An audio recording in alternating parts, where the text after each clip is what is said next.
ये लोग हकीकत में आतंकवादी संगठन है, ये जो बजरंग दल वाले हैं और कार सेवक है। बताइए, पुलिस प्रशासन से बढ़ के कुछ। बाबर को लाने वाला कौन था? राणा संगा। तो बाबर आने के बाद या मुगल आने के बाद देश में जितना भी जो है मंदिर टूटे या हिंदुओं के ऊपर हमला हुआ या तलवार के नोक में जो ये बोलते हैं कि हिंदुओं को जो है परिवर्तन किया गया, मुसलमान बनाया गया, तो इसका वजह कौन है? किसका वजह से हुआ? अगर राणा संगा लाता ही नहीं मुगल लोग को हिंदुस्तान में, इब्राहिम लोदी से झगड़ा ही नहीं होता, लड़ाई नहीं होता, जंग ही नहीं होता, तो फिर कोई बात ही नहीं होता। अब जो ला के ही तो गलती किया, तो हकीकत में तो देश का गद्दार वही है और उसको मानने वाला भी इस देश का गद्दार है। आप बताइए, पूछिए अमिता संगा कौन था? वो तो हिंदुस्तान में जितना मंदिर था और सबको जो है तोड़ा करता था और हिंदुओं के ऊपर हमला करता था। आप बोल रहे हैं कि मुसलमान जो है औरंगजेब का वंशज है और बाबर का वंशज है, तो आप तो पूछिए अमिता संगा का वंशज हो गए। आप भी तो वैसे ही कर रहे हैं, आप भी तो तोड़ फोड़ कर रहे हैं हर जगह घुस के साथ। ग्रोक एआई चल रहा है आज, तो मोदी जी जितना झूठ बोलते हैं उससे ज़्यादा सच ग्रोक एआई बोलता है। आप बोलिए ना आपका व्यूअर लोग को, सब ग्रोक एआई खोल के जो है सर्च कर लेगा, वर्ड बाय वर्ड बता देगा प्रधानमंत्री जी कितना प्रेस कॉन्फ्रेंस किए हैं और कितना जो है देश का हित में काम किए हैं, सब बता देगा। सुप्रीम कोर्ट का चीफ जस्टिस को जो है सपना में वर्डिक्ट आ जाता है कि बाबरी मस्जिद का जगह में जो है राम मंदिर था और वहीं बनेगा, तो उनको तो नज़र नहीं आता होगा कि देश में क्या चल रहा है। नागपुर में जो हुआ, संभल में जो हुआ, तब उनका ज़बान नहीं खुलता है, तब ये लोग नहीं देखते हैं। मगर जहाँ बात आ जाए औरंगजेब का और बाबर का और जितना भी मुसलमान शासक का बात आ जाए, ये लोग का कान खड़ा, आँख खड़ा, नाक खड़ा हो जाता है कि नहीं ऐसा कैसे बोल दिया। अरे भाई, जो गद्दार है तो गद्दार है। अब इतिहास भी देखिए, अब इतिहास गवाह है इन लोग का कि लोग शुरू से जो है गद्दार का पक्ष में ही है। और सावरकर हो या आपका नाथूराम गॉडसे हो, इन लोग उसी को मानने वाला है। इन लोग स्टार्टिंग से ही देश से गद्दारी किया, तो इन लोग का मानसिकता भी वही है और उसी को ही इन लोग सपोर्ट करता है। इन लोग देश हित में कोई काम नहीं किया। इन लोग का काम क्या है? जिससे झगड़ा झमेला कोई बात में होगा, इन लोग बुलडोजर चला देता है, मार काट लगा देता है। नागपुर में देखिए क्या किया, इन लोग वही झमेला किया, वही किया। आपका आगरा में वही किया, मुंबई में जो है कॉमेडी स्टूडियो में जाके वही किया। क्या किया इन लोग? यही ऐसी देश चलेगा? आप अरे बैन करवाना चाहिए, इन लोगों के खिलाफ केस होना चाहिए। बजरंग दल हो, कार सेवक हो, वीएचपी हो, इन लोगों के खिलाफ केस होकर मुकदमा होकर बैंड होना चाहिए। आप बताइए, पीएफआई बैंड हुआ ना, तो इन लोगों को भी बैंड कीजिए। अगर वो धार्मिक है तो उससे ज़्यादा तो इन लोग धार्मिक है। देखिए, बाबर को लाने वाला कौन था? राणा संगा।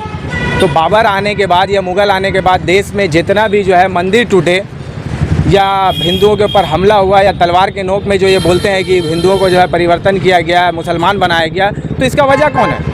किसका वजह से हुआ? अगर राणा संगा लाता ही नहीं मुगल लोग को हिंदुस्तान में, इब्राहिम लोदी से झगड़ा ही नहीं होता, लड़ाई नहीं होता, जंग ही नहीं होता, तो फिर कोई बात ही नहीं होता। अब जो ला के ही तो गलती किया, तो हकीकत में तो देश का गद्दार वही है और उसको मानने वाला भी इस देश का गद्दार है। समझ रहे आप इस बात को? और उन लोग दिखाए आज आगरा में कि हकीकत में कौन देश का गद्दार है। इन लोग तो पुलिस के ऊपर हमला कर रहे हैं, सांसद के ऊपर हमला कर रहे हैं। अरे देश में तो आपका संविधान है, आप संविधान के हिसाब से चलिए, नियम कानून के हिसाब से चलिए। आपको किसी के ऊपर केस करना है, किसी से तकलीफ है, सुप्रीम कोर्ट है, हाई कोर्ट है, और उतना छोड़ दीजिए। अब सुप्रीम कोर्ट भी क्या जाए आदमी।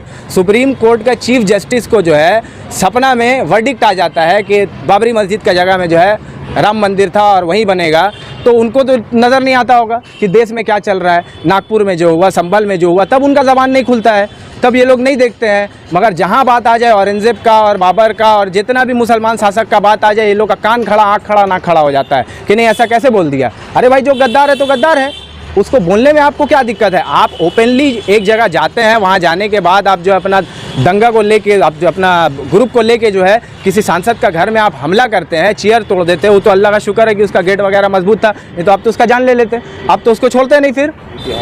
अब इतिहास भी देखिए, अब इतिहास गवाह है इन लोग का कि इन लोग शुरू से जो है गद्दार का पक्ष में ही है। और सावरकर हो या आपका नाथूराम गॉडसे हो, इन लोग उसी को मानने वाला है। इन लोग स्टार्टिंग से ही देश से गद्दारी किया, तो इन लोग का मानसिकता भी वही है और उसी को ही इन लोग सपोर्ट करता है। इन लोग देश हित में कोई काम नहीं किया। इन लोग का काम क्या है? जिससे झगड़ा झमेला कोई बात में होगा, इन लोग बुलडोजर चला देता है, मार काट लगा देता है। नागपुर में देखिए क्या किया, इन लोग वही झमेला किया, वही किया। आपका आगरा में वही किया, मुंबई में जो है कॉमेडी स्टूडियो में जाके वही किया। क्या किया इन लोग? यही ऐसी देश चलेगा? आप बोल रहे थे आप रोज़गार दीजिएगा, आप ऐसा रोज़गार दिए कि जो युवा का हाथ में जो है आप तलवार पकड़ा दिए, डंडा पकड़ा दिए, ऐसे रोज़गार दीजिएगा। आप मोदी जी बोल रहे थे हर साल 2 करोड़ रोज़गार देंगे। यही रोज़गार है कि सबको जो है सेवक के नाम में जो है हमला करवा रहे हैं जाके। तो ऐसे संगठनों के साथ क्या करना चाहिए? अरे बैंड करवाना चाहिए, इन लोगों के खिलाफ केस होना चाहिए। बजरंग दल हो, कार सेवक हो, वीएचपी हो, इन लोगों के खिलाफ केस होकर मुकदमा होकर बैंड होना चाहिए। आप बताइए, पीएफआई बैंड हुआ ना, तो इन लोग को भी बैंड कीजिए। अगर वो धार्मिक है तो उससे ज़्यादा तो इन लोग धार्मिक है।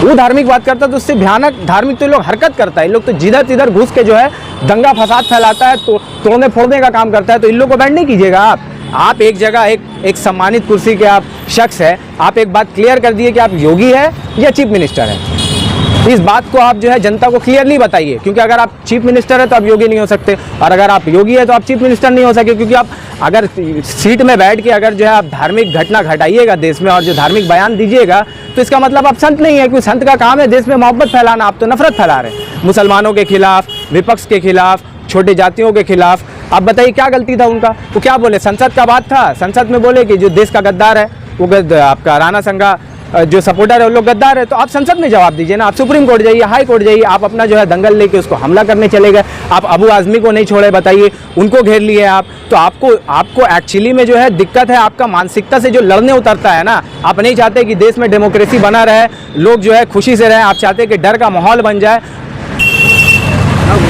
अच्छा, इस तरह के सेना जो है देश में तो एक तरह का सेना है, मगर ये लगातार जिस तरह से सेना पैदा हो रही है तो इसको कैसे देखते हैं? कैसे? ये लोग दंगाई हैं, ये लोग देसी सेना है। देसी कट्टा का नाम सुने ना, ये लोग देसी सेना है। ये लोग देश का अंदर जो है आतंकवादी संगठन का तरह बड़ा हुआ है ये लोग। और ये लोग नहीं देखता कौन हिंदू क्या मुसलमान है, नहीं देखता किसका घर प्रॉपर्टी है। आप बताइए राम जी, लाल जी, सुमन क्या है, वो क्या मुसलमान है? उसका ऊपर भी हमला किया ना, तो देश को ये सब चीज़ तो देखना चाहिए।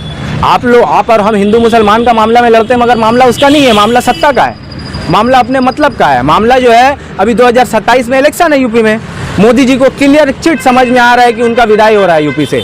तो अब उसके लिए वो जितना कोशिश चाहे जो है कर रहे हैं, हर तरह से हिंदू मुसलमान करने की कोशिश कर रहे हैं। संभल हो, नागपुर हो, महाराष्ट्र हो, आगरा हो, जहाँ तक हो रहा है ये लोग जो है देश में हिंदू मुसलमान कर रहे हैं। आप बताइए मुंबई में मस्जिद के ऊपर जो हमला हुआ, क्या किया पुलिस प्रशासन ने? किसके ऊपर जो है कार्रवाई हुआ? अभी आगरा में हुआ, किसके ऊपर कार्रवाई हुआ? सिर्फ रास्ता में मार खाया है। अब मुंबई में हुआ, कार्रवाई किया ना पुलिस ने, तो भीड़ को मारा भी साथ साथ में। मारने से क्या होता है? देश में नियम कानून है। इसी तरफ अगर कोई मुसलमान ऐसा हरकत कर दे तो आप तो उसको देशद्रोही का टैग लगा दीजिएगा, NSA लगा के उसको आप बंद कर दीजिएगा। उमर खालिद का तरह बगैर ट्रायल का वो 4 साल बंद रहेगा। यही अगर कोई मुसलमान रहता, अगर कुणाल कामरा मुसलमान रहता तो क्या होता? क्या बाहर रहता? आज हिंदू है तो बचा हुआ था वो भी बाहर।